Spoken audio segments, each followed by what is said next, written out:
I got the call he wanted to see me Saturday at his house in Malibu. Not exactly my favorite drive, but I had a job to do. As usual, it took a while, and I figured I was lost.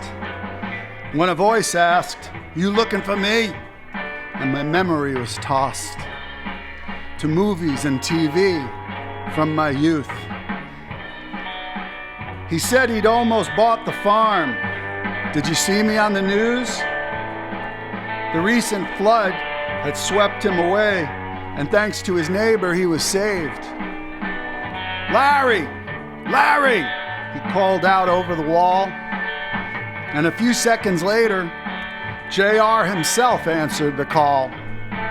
Larry Hagman in the flesh, wearing a plush bathrobe with his initials in gold on the left front chest. My first thought was Barbara Eden, but I didn't want to be a pest. We said farewell and went inside to a time capsule, original posters of all his movies and canisters of film, damaged by the water which rose 4 feet into the room. He looked more wistful than sad, but you could tell it bothered him. He pointed to some old pictures of his famous friends. "I had Ava Gardner before Sinatra," he offered with a grin. His maid brought tea and cookies, and he asked about my script.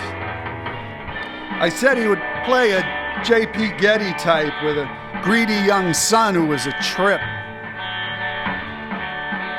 "Are there any naked women in it?" he asked. And shocked, I said, that could be arranged. And he told me about old Hollywood and how the studio system changed. He gave me a full tour of the house, which was right on the beach.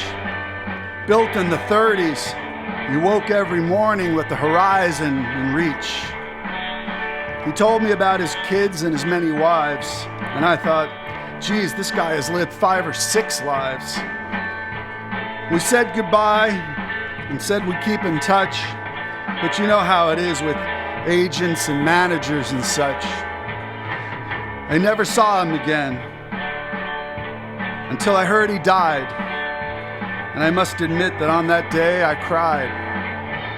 He turned down the part, of course, but that day I got reality when I spent some time with Burgess and we had a little tea.